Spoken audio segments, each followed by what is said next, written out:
I guess I just want to introduce myself. My name is Susan O'Handley. I am one of the Audubon chapter co-presidents for Delaware-Otsego Audubon.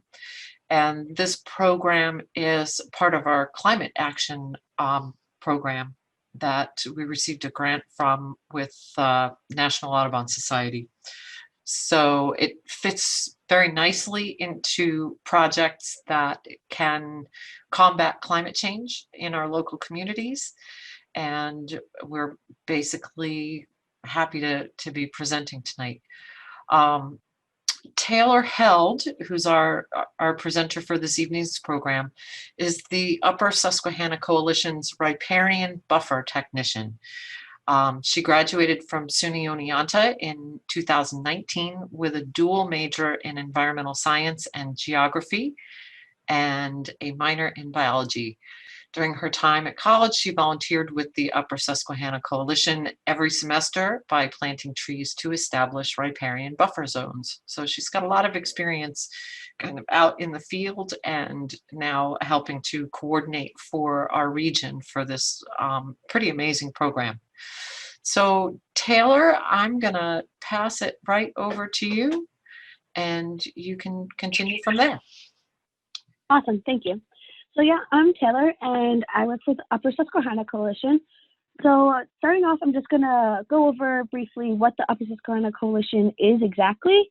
And so I'm gonna begin. So the Chesapeake Bay is the watershed that we work with. And so agriculture for this watershed is the largest source of nutrition and nutrient and sediment pollution entering the bay. But of course, agriculture is essential. We need agriculture.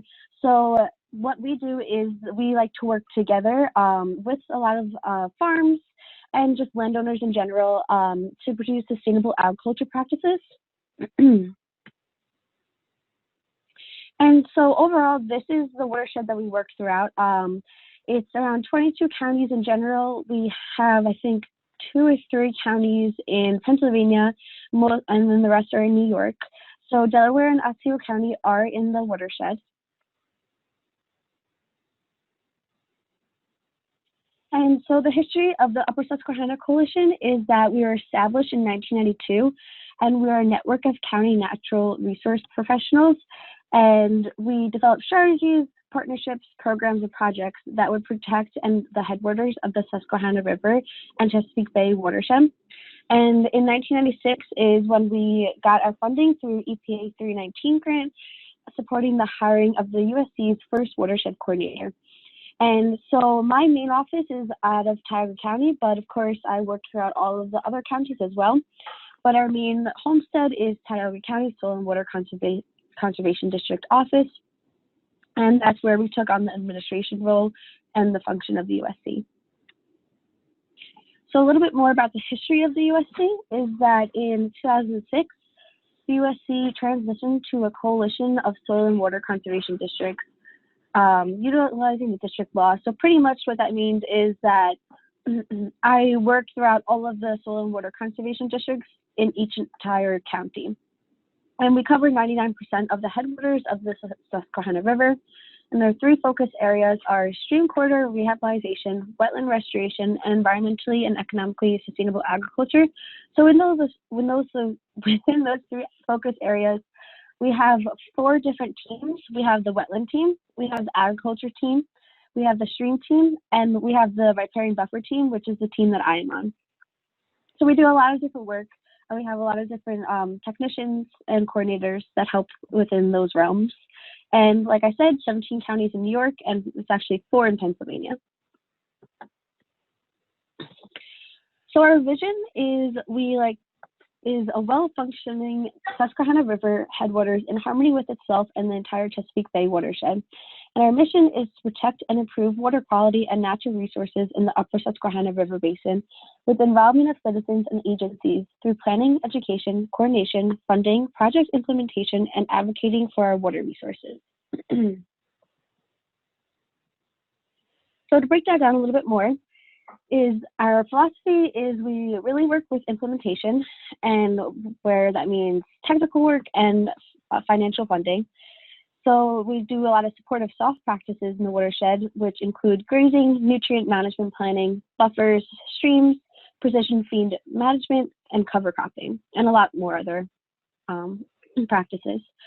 And we're constantly looking for opportunities to fund local needs. We like to, we get a lot of different funding from different agencies, government, state, local, and we like to really broaden our areas and practices and give funding where it's needed. And so, yeah, we have a lot of opportunities to give funding for different sustainable practices. And the teams help to build capacity within districts and provide support if there isn't capacity there. So pretty much, all in all, we fill gaps in the soil and water conservation districts. So if they don't have certain technical skills or they need more funding, that's where we come in and we lend a helping hand. So that was just a brief introduction of the Upper Susquehanna Coalition. And so does anybody have any questions about just the program in itself before I go into one certain program? I just want to mention, if you have questions at any point through the program, there should be a Q&A button on your webinar controls, and you can open that and submit a question right through there, and we'll just monitor those, and some of them might be answered during the course of the program, some of them we can address specifically at the end. So if you have a question and you don't want to forget it, go ahead and just type it into that Q&A window and submit that, and we'll be able to monitor that and see and review those questions at the end of Taylor's presentation.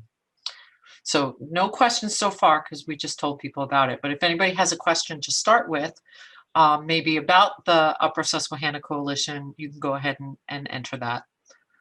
And if I don't see anything come through, then we'll have you go right through to the next part that really touches on the Trees for Tributaries program. Okay.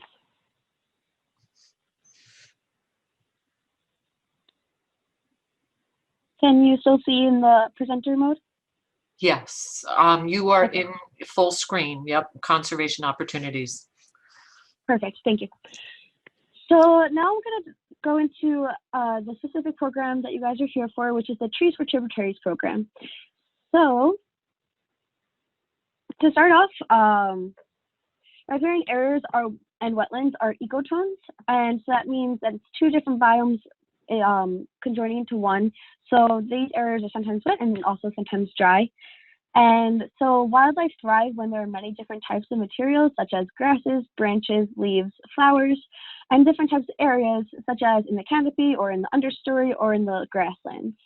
So we look to restore these habitats for this purpose and also for water quality reasons. So what is a riparian buffer, you might ask? It is the vegetated area surrounding a waterway. So as you can see, we have our waterway right here, and we have a highly vegetated riparian buffer area surrounding this. And what is a wetland? It is an area where water is present either at or near the surface of the soil, or where water covers the soil all year or seasonally. So this is a picture of a wetland. What are the ecological benefits of a riparian buffer and wetland? So for starters, it slows down and filters runoff, limiting pollutants from entering the waterways. So as we can see from these diagrams, we have water, we have runoff coming off, and they would enter the stream or enter the wetland and then into the stream. And so what these riparian buffers and wetlands do is that they kind of act as a filter and a sponge, and so the water passes through it and goes by slower, and the vegetation and the root system takes in some of the excess nutrients and sediment that would have entered the stream but is now instead getting absorbed by the root systems.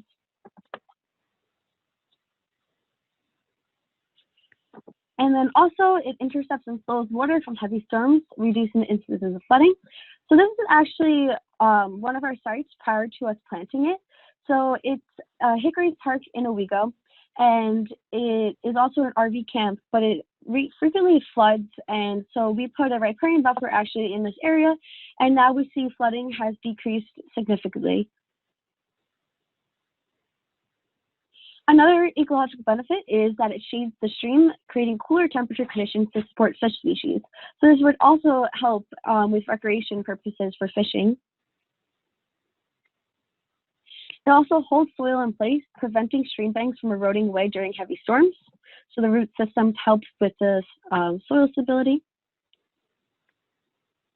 And also it provides food and habitat for invertebrates, fish, and other wildlife. And provides pollinator plant species. So it attracts bees and butterflies. So now we're going to go more into what is Trees for Tributaries exactly. And so this is a statewide program run through the DEC and Saratoga Tree Nursery. And so you might ask why the Upper Susquehanna Coalition is involved in this if it's run through the DEC. And so the program's goal is to plant trees and shrubs to create a forested riparian buffer on public and private lands. And the Upper Susquehanna Coalition serves as a partner to provide assistance for these projects in the Upper Susquehanna watershed. So pretty much, to break that down a little bit more, I pretty much coordinate all of the Trees for Tributaries projects in the Upper Susquehanna watershed. So the DEC provides the funding for me to be the coordinator for this, and so I provide the technical skills and all of that while they provide the funding for it to occur. So what are the program requirements? The site's only the requirement is that it has to be adjacent to a stream, creek, river, wetland, pond, lake, or other water body. And just space for trees and shrubs to grow. So pretty much if you have any water in your property, you qualify. And also if you're in the watershed. Looks like there might have been a question. Oh, I didn't mean to do that.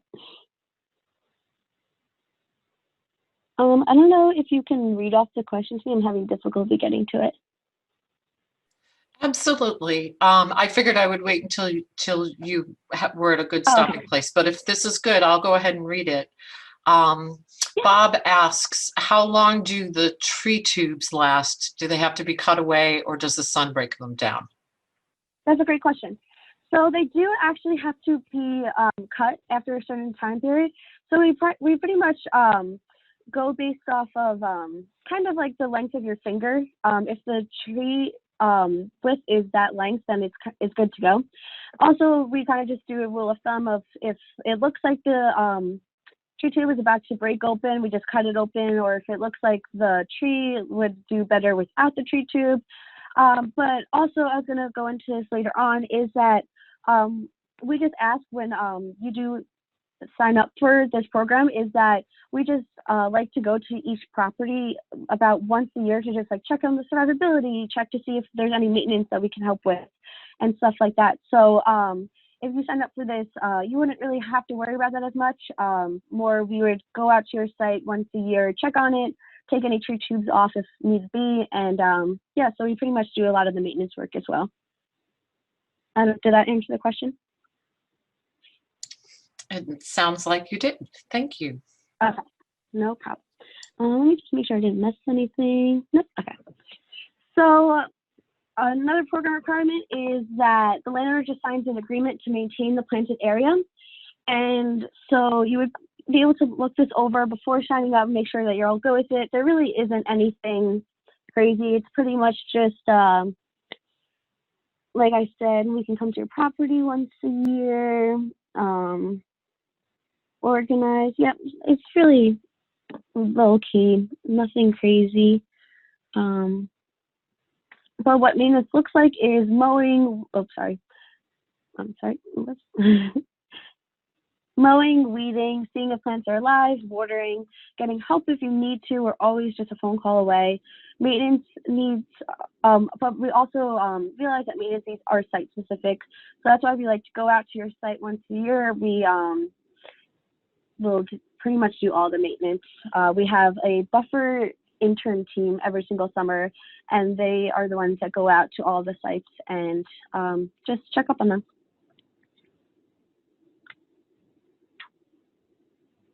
How can the Upper Susquehanna Coalition help implement a riparian buffer on your property? any landowner park organization within the Upper Susquehanna River watershed can contact the USC for resources. And so I put my contact information there. It will also be at the end of the slideshow, so you don't have to worry about taking that down now. But so yep, as I showed earlier, this is the Upper Susquehanna River watershed. So this is the area. If your property is in this area, you're good to go. And we support the landowner to coordinate planting with the sticks.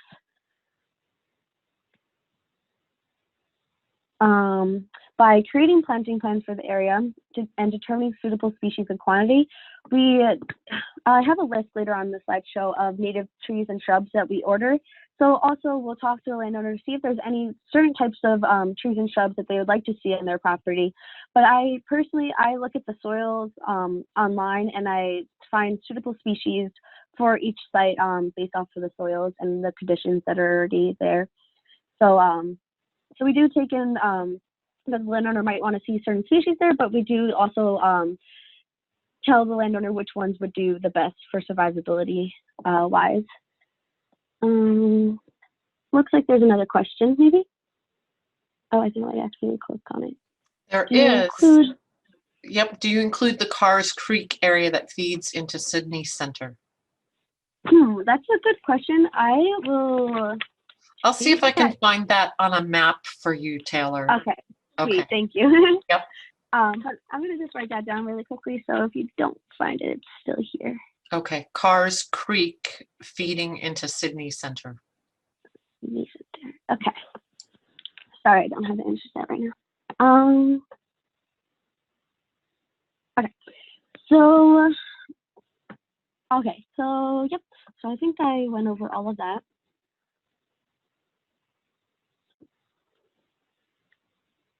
Okay.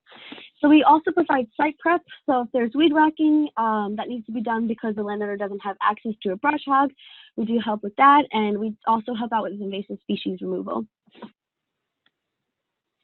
And we also help out with planting.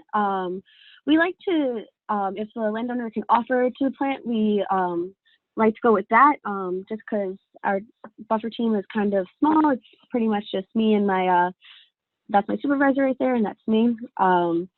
And so we would go to sites and do the planting, but if you can do it, that'd be very helpful, but we understand that a lot of landowners can't do that, so we come in and we can help plant.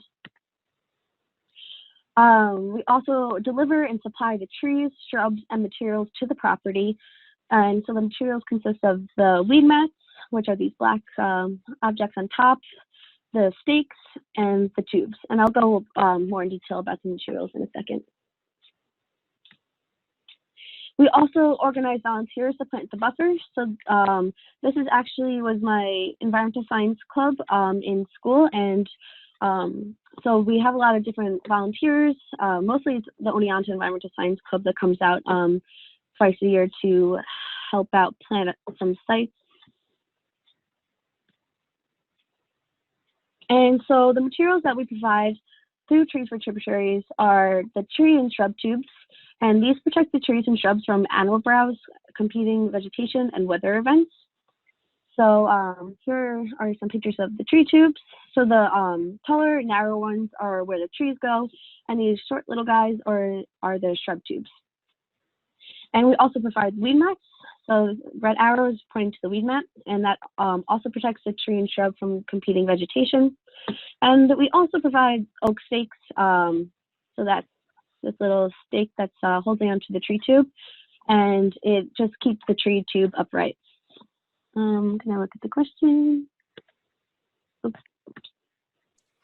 Question from Bob on Japanese knotweed. How do you handle that? That's like a whole other program in itself. Yeah. So what we do, we'll go out with a weed whacker in the spring, and we'll weed whack it down, and we'll just keep coming back until it's gone. It usually takes a long time for Japanese knotweed to actually go away. But we try our best to get back out there every single season and weed whack it down. And that like helps in a certain extent. But yeah, it's definitely It's definitely takes over.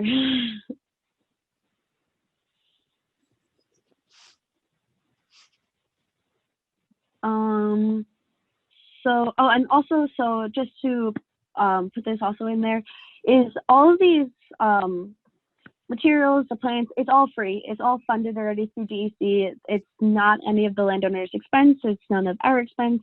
It's all through DEC funded.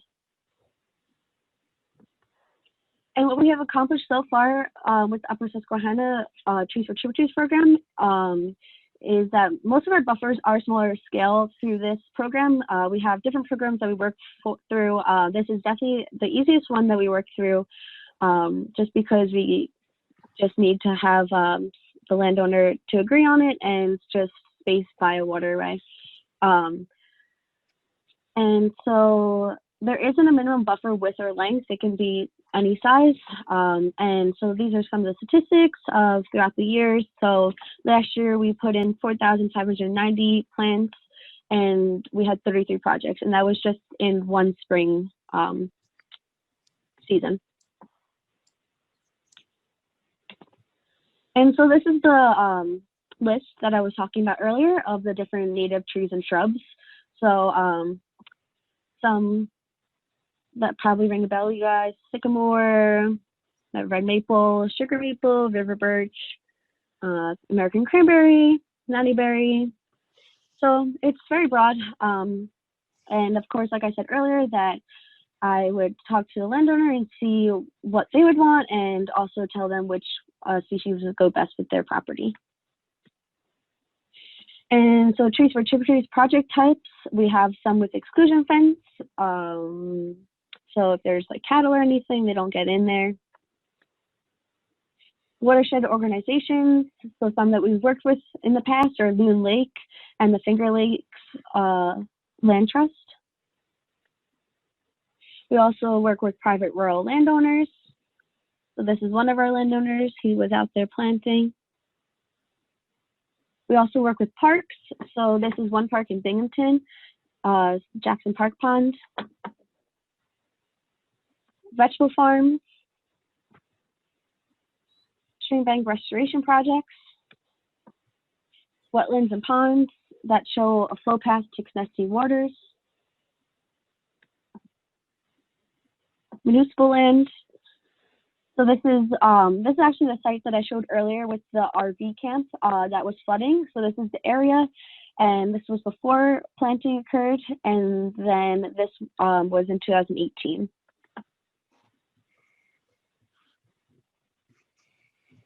So how big does a buffer need to be with this program? And the answer to that is that it depends. Whatever the landowner's goals and wants are, the amount of space available, adjacent land use, and stream morphology and size. So pretty much we'll take as much as the landowner will give us. Sometimes it's just one little strip, and sometimes landowners have more space that they're willing to give up. So what some landowner perks of riparian buffers and wetlands is that it attracts pollinators, and then there's also products from the trees and shrubs.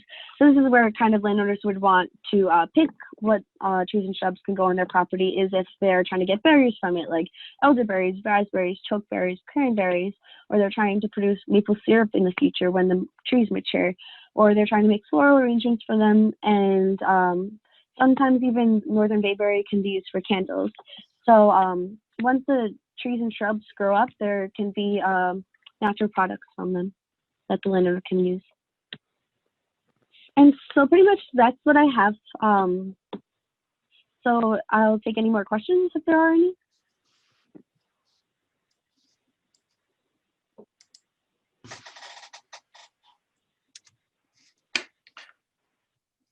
Taylor, I'm going to go ahead and share my screen just so that we can take a look at that Sydney Center Carrs Creek piece in the meantime. Yep.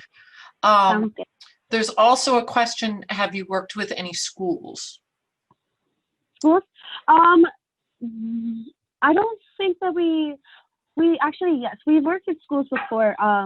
We have one school in Owego that they do actually a Christmas tree like farm thing. So they also did a little riparian buffer area too.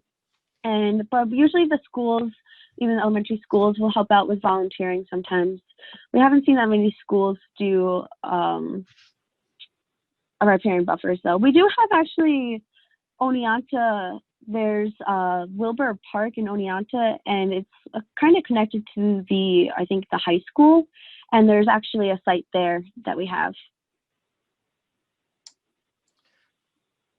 Another question, do drainage ditches that run to flowages count as buffer zones? Yep. Oh, if there's water, we're there. Great. So I shared my screen. This is the Sydney Center map, and Carrs Creek, looks like it starts up in the western part of the region, but I believe it does kind of continue down and south. Mm-hmm. So it's hard for me to see. So I can, I'm gonna minimize this real quick. Right. So it would depend, I assume, if it flows into the Susquehanna or the Delaware. Is that correct? Yes. Okay. I can easily. Okay. So I zoomed out just to see if that helps you at all. We have Oneonta up here, Treadwell, Sydney Center, Unadilla. Yeah, I'm sure it does. I'm pulling up my map right now that I can easily put in the address and coordinates. Then it'll, and it'll show me if it's in the watershed or not.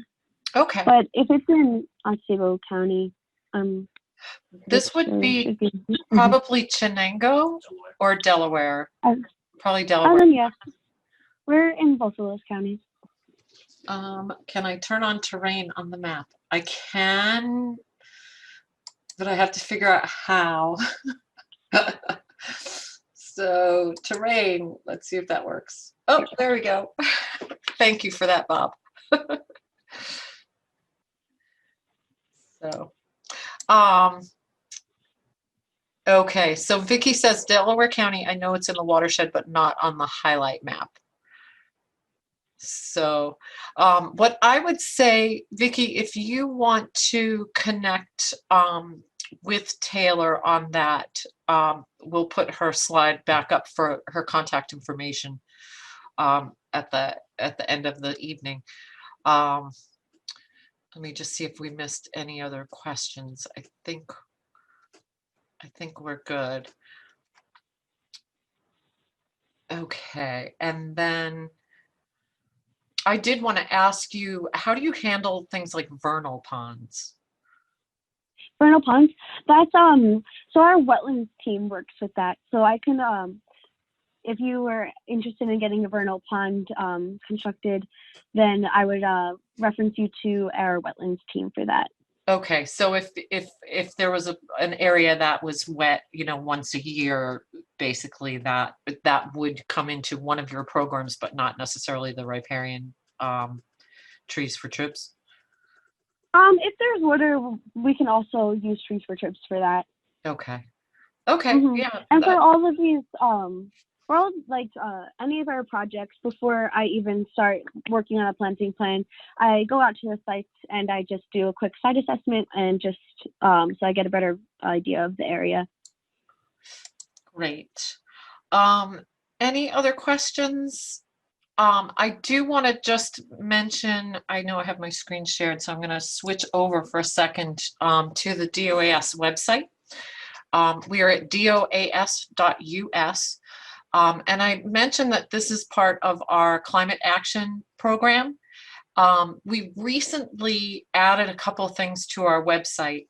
One of them is this little network button on our header. Basically, we're starting to bring groups of people into a kind of a private part of our website that's a little bit more forum based, where we can provide some resources and have conversations. And if people have questions on different things, whether it's, energy or electric vehicles or shop local programs, like things that pertain to climate change and action about climate, we are asking people to join us there in our network.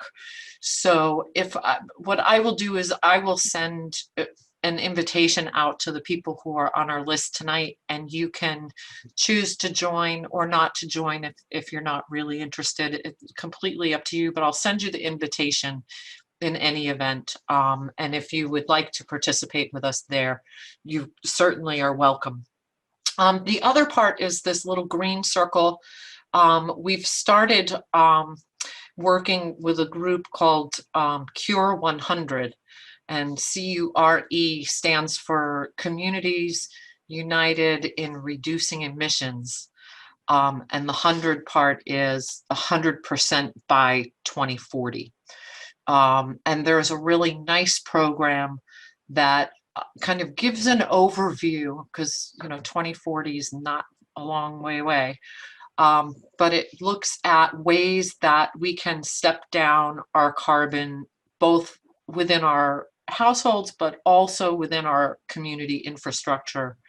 And I think that's such an important piece of it, and I would really love to engage more people in taking some action. So part of that program is, in order to reduce, you have to know where you are to start with.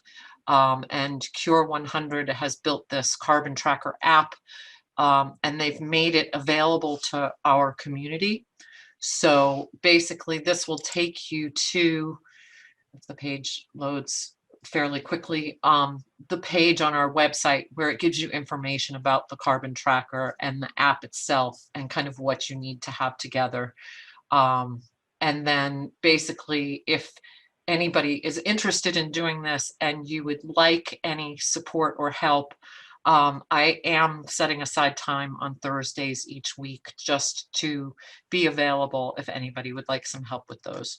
So I just didn't want it to take you by surprise. In my follow-up email, I will send the invitation for the network, and would love to have people within our community go ahead and participate with the climate tracker and any other action that we can do. I figure as a community, there's just so many avenues for opportunity, and Audubon would like to help in any way we can to help support that. Trees for Tributaries is a great way to start, and what's nice about it is that the plants are all fully funded.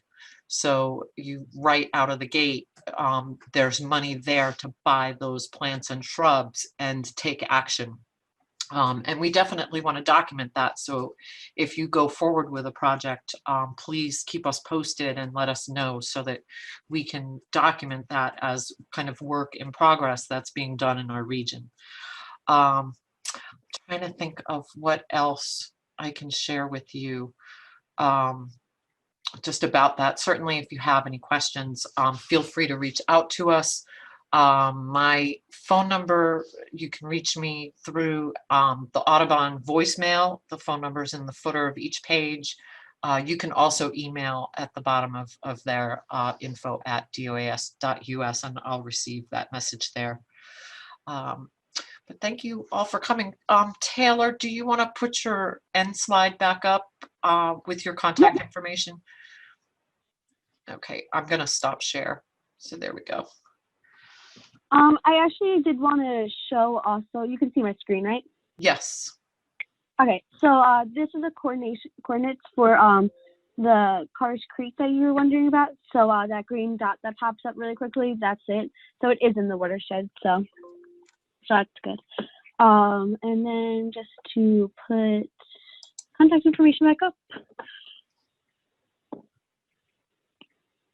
So if there's no other questions, thank you all for coming. It was nice to talk to you, and hope that we can get some projects in the ground. Oh, when's your deadline? Because I know that was one of the reasons why we really wanted to do this this month, was because there is a deadline for actually getting into the program and ordering for plants that come in the spring. So I think there was a December deadline to order and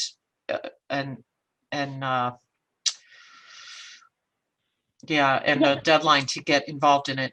Taylor, your screen did not change from the map. So we just want your contact information on the end slide. Okay.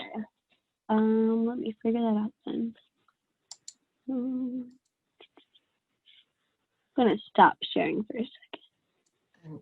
Linda said she'll send you information to set up for a visit. Awesome, thank you. Can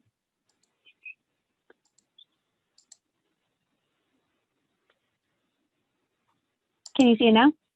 Yes. Perfect. Great. Yeah, so the deadline is like the first week of December, but we always also order more than we usually order in total 5,000 plants, whether we have those sites right now or not, because if anything, we'll just keep them at our office and we'll plant them when we have fall planting sites as well. So there is a deadline, but if you don't make it, that's also okay. Okay, what is your deadline for December?